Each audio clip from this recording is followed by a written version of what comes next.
Crowley, and it's June 22nd, 2010. John, can you tell us what you did at the college? Yes, I did a number of things. In fact, when I was interviewed, I was asked, could I teach sociology, and that was easy. Anthropology, well, I said yes, I could handle that. German and philosophy.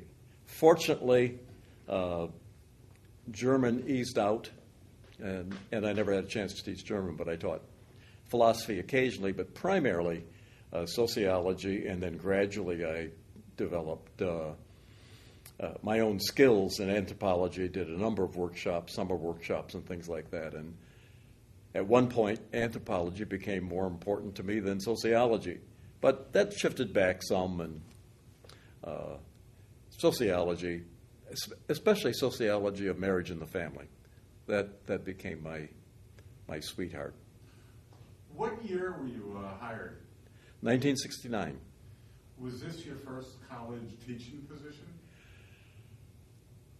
I'm pausing because I think I might have done a little bit of college teaching in seminars or something like that. But essentially, yes. I had 5 years of high school teaching prior to this. But this was really the kickoff. How did you hear about Manchester Community College as a possible place for you to work?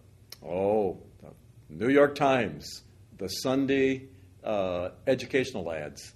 Man, I was scouring that for at least a year, and actually had applied to a number of those ads for community. I was looking for a community college job, and I kept getting no thank you, no thank you, no thank you, and then I spotted the one from Connecticut, and they said, "When can you come in for an interview?" Wow. The interview took place in January of 1969.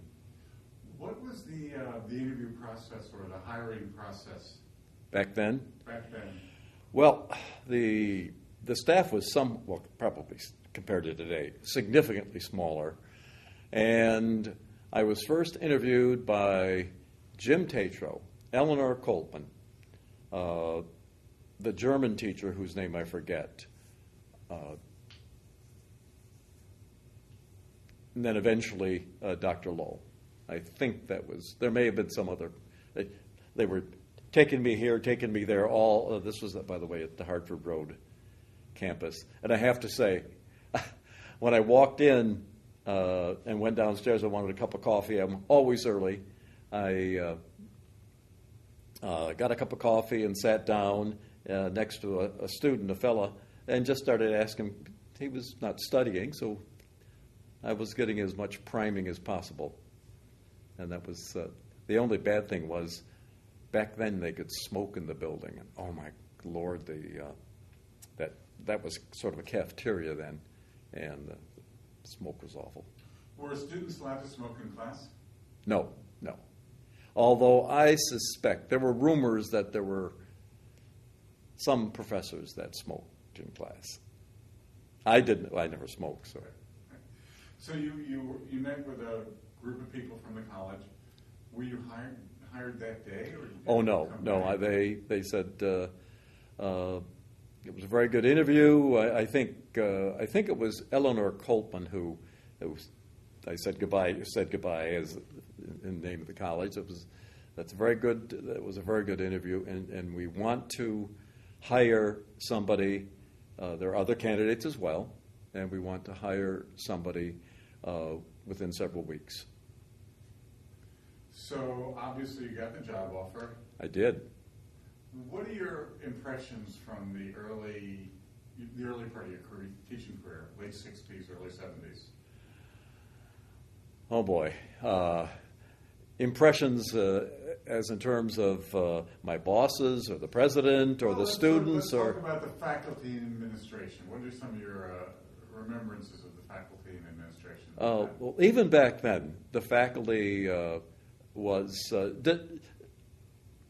able to speak out about this or that.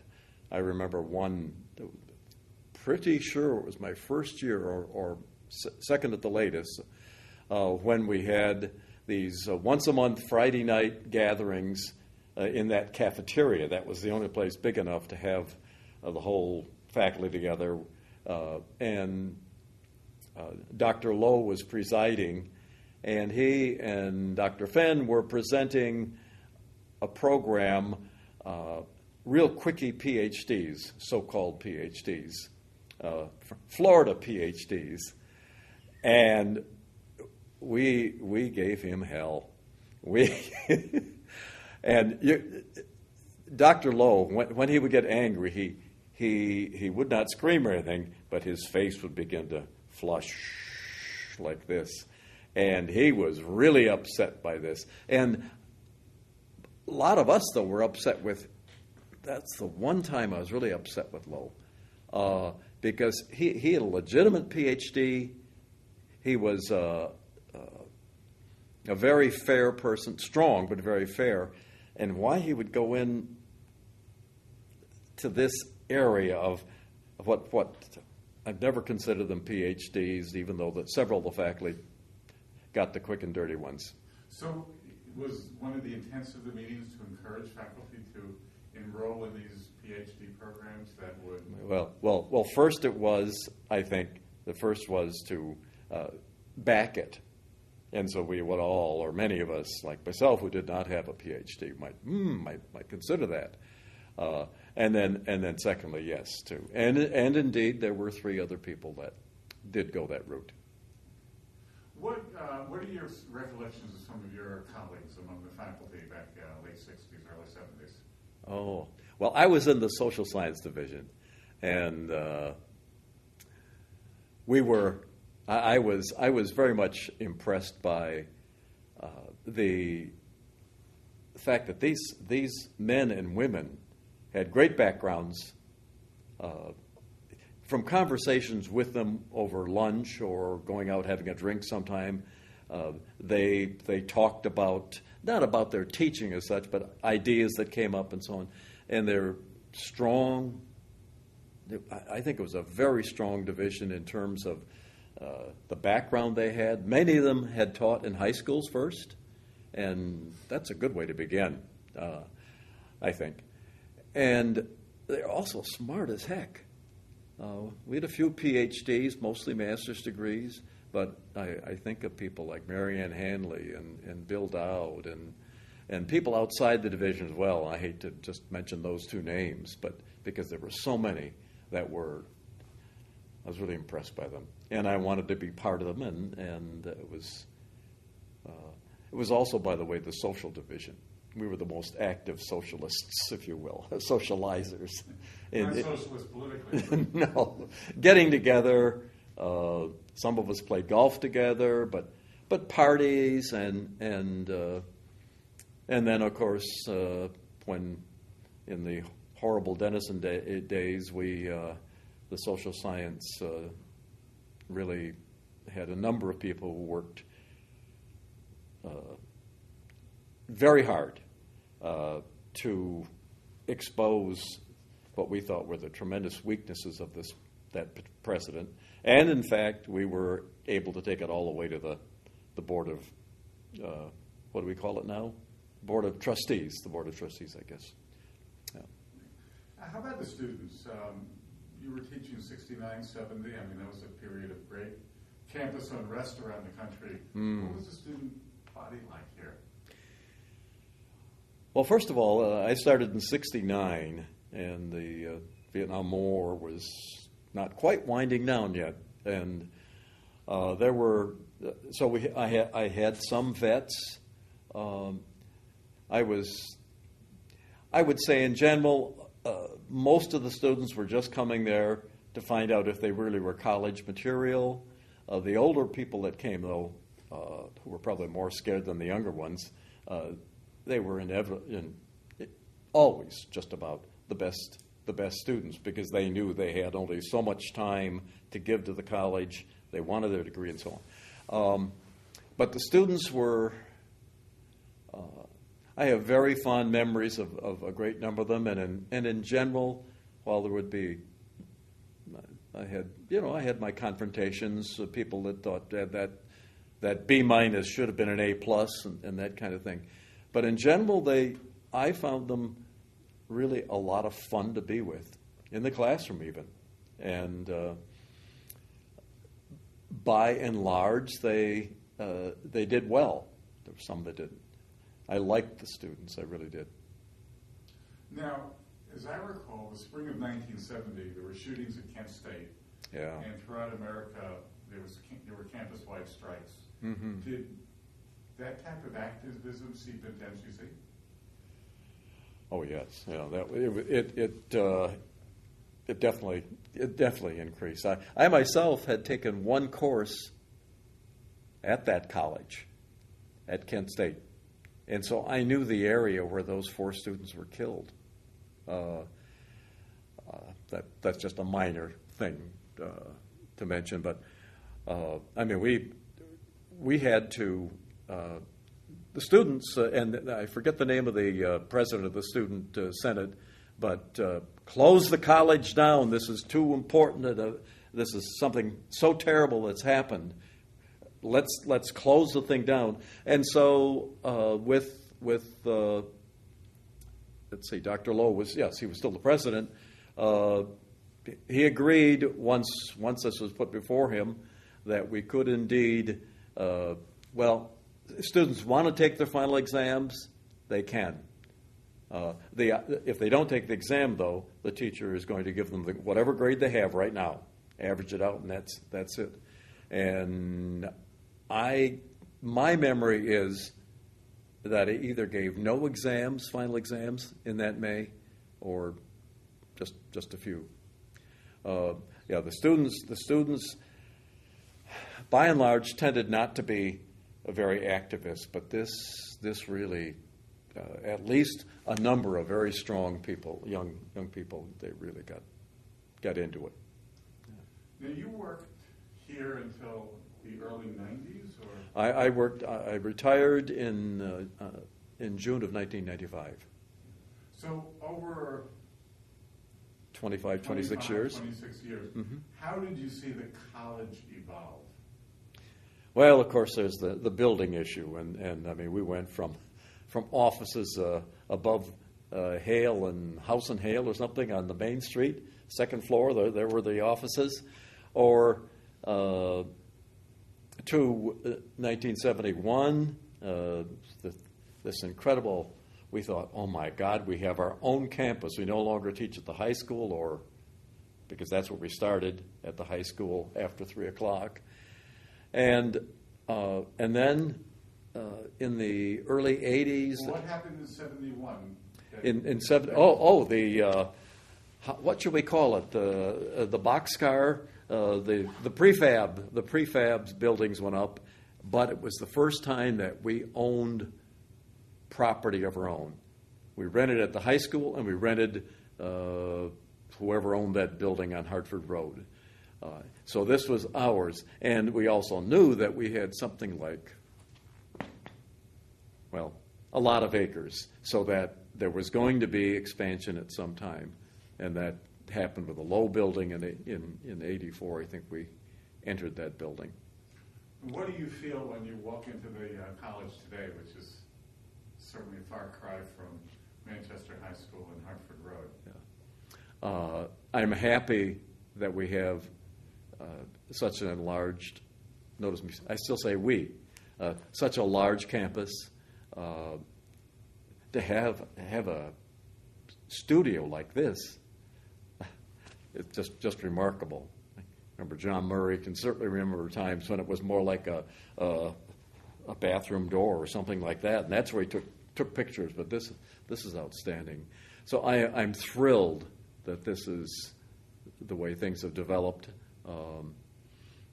Also thrilled that attached now, literally attached, is that special high school for kids who can't make it in the regular high school. And apparently the graduation rate is very high. And so the college is reaching pre-college students that are having real trouble. And I understand that a good many of them just sort of walk over the corridor and become college students here as well.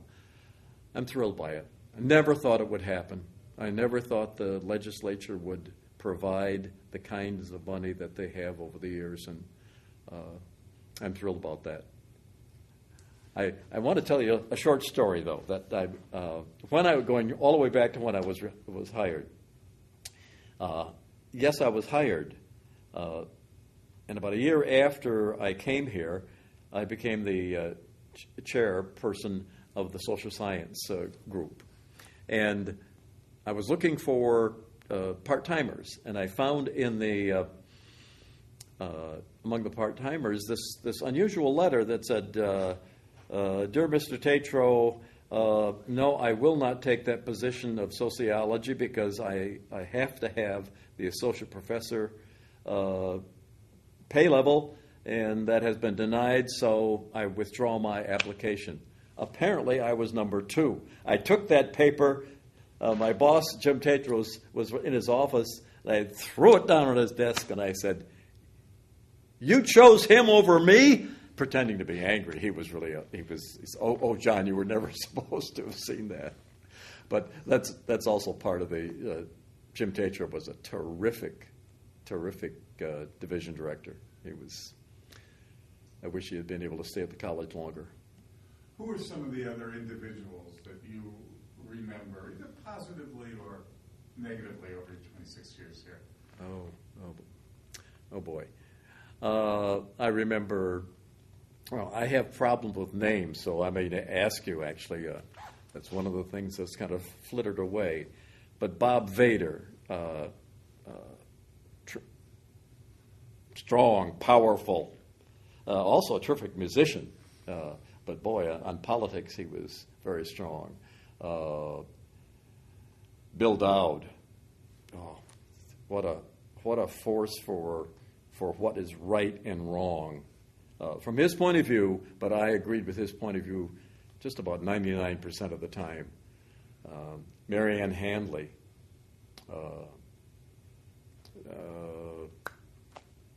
the historian, elderly historian now. He doesn't teach her anymore. Goodman? Sutherland? Well, Sutherland is another one who is terrific. John is a little younger than I. And John is still teaching for freebies adults up in Maine. Well, trying to think, this is difficult because Tom Lewis was a great geographer. My buddy Steve Casano was very, very inventive in the way he taught sociology and social problems. How about events? You talked about the spring of 1970. You talked about a difficult period with President Denison. Any other events really leap out at you over the 26 years? Well, I think the wine auction, just a terrific thing, and the amount of money it produced, and also gave the college a wider view to people in the public. But the money went to essentially to help students. That's where the money went. We used to have this program. Fatma Antar, I think, became or was the originator of it, where we every October we had a major gathering on world events, and we would pick a particular country, and those were very, very important to me, I think. Things we did ourselves. I mean, we made an agreement with Tom Bevere that if he would buy new carpeting by that time it was running pretty ragged especially in the classrooms, we would paint all those classrooms. And we did that beginning at 12 noon on Fridays and work Saturdays, and over a course of about a month we painted at least all the classrooms. We didn't do offices and things like that. That was fun. There was such a sense of collaboration and pride in this college, and pride in the results we were getting, that just about anything like that, we could get people that would yes, let's go do that. We went caroling one little before Christmas with Bob Vader. I still have a photo of that over in a very desolate area of Broad Street area. But those times, Butterfield's, I think, department store. We also celebrated heartily. There was always some kind of event before the holidays in December, and we really enjoyed those parties. Oh boy, and the way you get to see so many other people from the other divisions. And did one of the professors have a summer camp up in northern New England? Yes, Jay Stager, and I did not teach up there. I did go up, and he had I think it was the fall semester. I think he did it 2 years or 3 years, and I went up to give a weekend course once. So students would go up there for a weekend in the fall? No, those students that went up were there and taking 12 credit hours, and it was a little bit wild and woolly, I suspect. Jay Stager had very interesting ideas, but philosophy was taught, and I forget who else. I think Jay could also teach psychology, and there would be these weekend when one of us would go up to teach over the weekend and count towards something or other. The students would actually live there for a couple of months, taking academic load? From early September until early December, I think. Yeah, getting 12 credits. Very, very interesting. You were also involved in the theater program, weren't you? Yes. More. That was so much fun. That was Chuck Please had organized a really good theater program, and I remember. I think the Fantastics was a later director, but I was in MAME. I wasn't a very good actor. I had the darndest time staying in my role, but I love being on stage. So, but it was a great program. Trying to remember the last one I was in about the modern Antigone, the other Antigone. Just 2 students, 2 faculty, and it was so powerful. It was really the best piece of work I ever did theatrically, as far as I'm concerned. So these would be collaborative productions, students, faculty? Yes, yeah. And in the auditorium on the East Campus? Prior to that, I know they had, I'm remembering Bob Richardson, how can I forget that name, from the English department.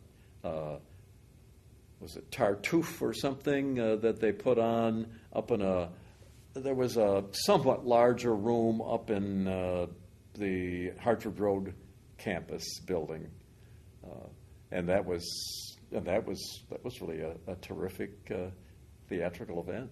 Yeah. Anecdotes, funny stories. You've told us a couple of interesting stories. Any other humorous stories that you want to recount? Oh, let's see. Well, I was asked if I would kind of give a farewell speech. And so it was held so I agreed, because I'm willing to do things like that.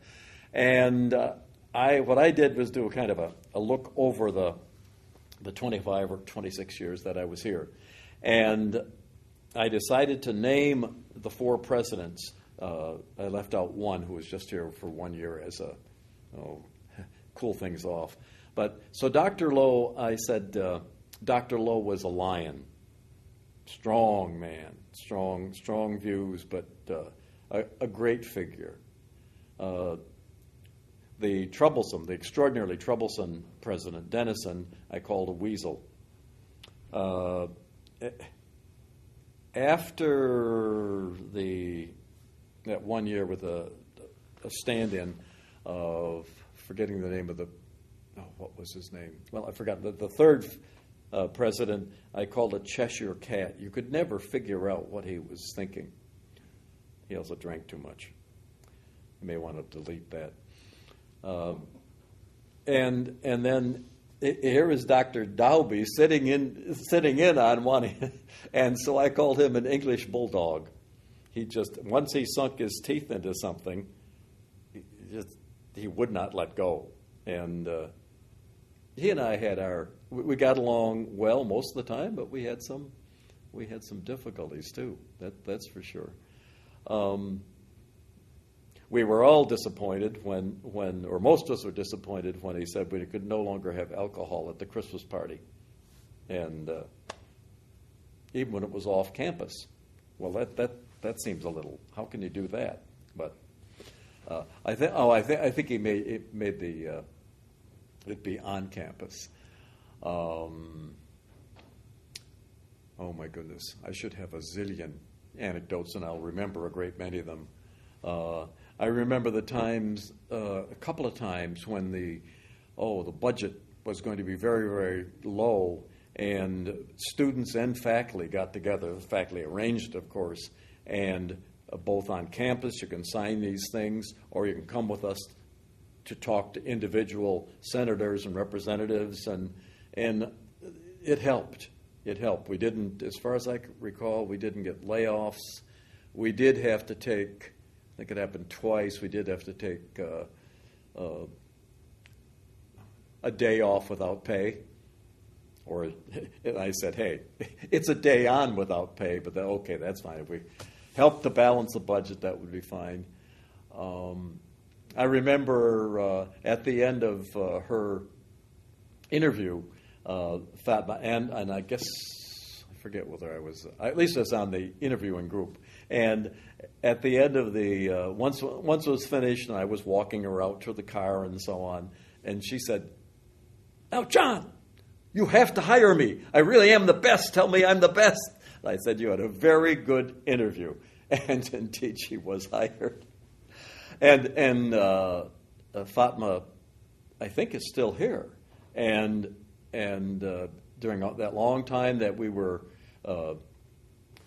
teaching at the college together, I really admired her. That she and I admire her Islamic stance. She is a really good example, I think, she and her husband, of religion taken very seriously, and it's do nobody any harm in the process.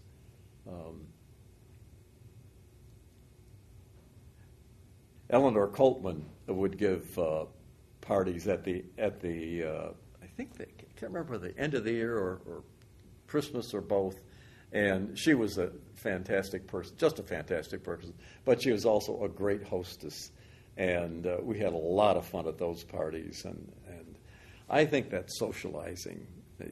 You aren't a professor in your office or in your classroom and that's it. You meet and get to know other people well, and in fact, I think that's a very important part of having a fairly full life as a teacher in the college. And of course, there were 6 of us that formed a golfing group, and we did a lot of golfing. Never dropped a class because of that, but 4 of us, in fact, would go on in May after the semester was over. We would go on a 3-day excursion and to Cape Cod usually, and play our bad golf and have a lot of fun. Yeah. Can you look back on your career and point to something that you're most proud of?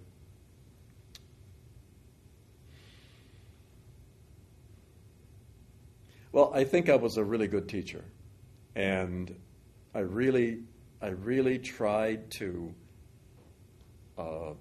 be helpful to students who had less capabilities or didn't come in with a strong enough base to really being in a college area. I'm also proud of the fact that I won 2 summer grants. One was, the best one was, 8 weeks at UCLA in archaeology. That was the National Endowment for the Humanities. I also won one for physical anthropology out at University of Colorado. And then I did. There are a number of weekend things that I would do as well, and just trying to increase my knowledge. And of course, the biggest thing I suppose was the sabbatical I had in the spring. That was the spring that the Student Center burned down. I think that was 1979, and I spent as a part of my sabbatical. It was in Europe and the Sinai, and I actually worked on an archaeological dig in the Sinai. And it was first it was very cold, and then it was just very, very hot. It was very hard work, backbreaking in some ways, but under the guidance of the man leading this particular archaeological expedition, if you will, we learned an awful lot, and it was about the transition from food collecting to food planting, and very, very important in the annals of human life. What advice would you give to someone who was about to start his or her teaching career at MCC today? Mm-hmm. Talk to other people. Talk to the older people in your department or your division. Listen to what they have to say. They can be very helpful. Have confidence in yourself. You've got at least a master's degree. You must know your got to be able to walk into a classroom and show that you are a confident teacher, and also show that what you're teaching is really something very important to you. You love it, and maybe they won't love it, but you'll give them the core of it. And be willing to give time to students who need help. Yes, we have a learning laboratory as well, but make sure that you give time to help out students as well. And be fair. Got to be fair. Yeah, you'll have your students that some you're going to like a great deal more than others, but just make sure that you're fair. I asked you about some of your accomplishments, which you outlined. What was the most difficult period or difficult thing that you had to do in your 26 years here?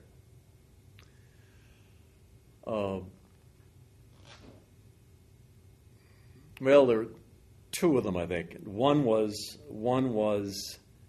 agreeing. We were kind of a subterranean group that was gathering data on the second president of the college, and there were those that understood what was going on, and they were not happy with us.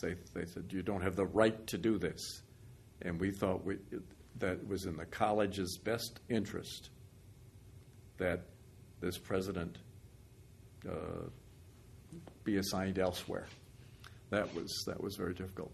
The other one was when I was asked to be a division director, and it was only going to be acting. But I said, how can I give up teaching? And so I said, okay.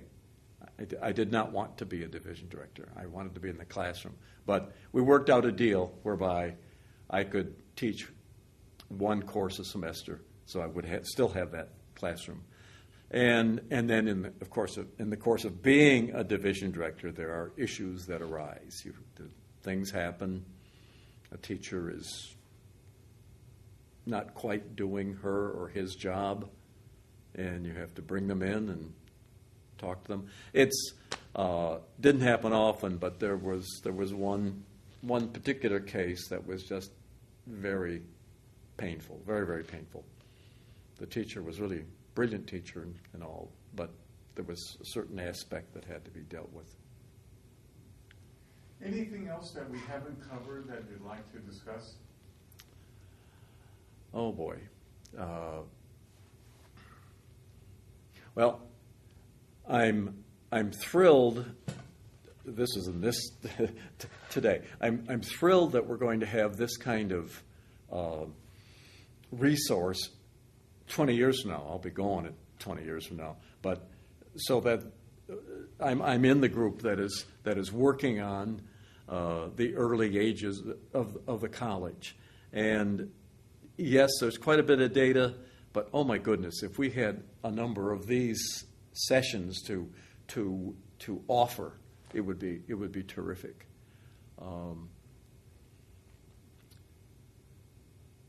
That's what comes to my mind now. Thank you. You're welcome.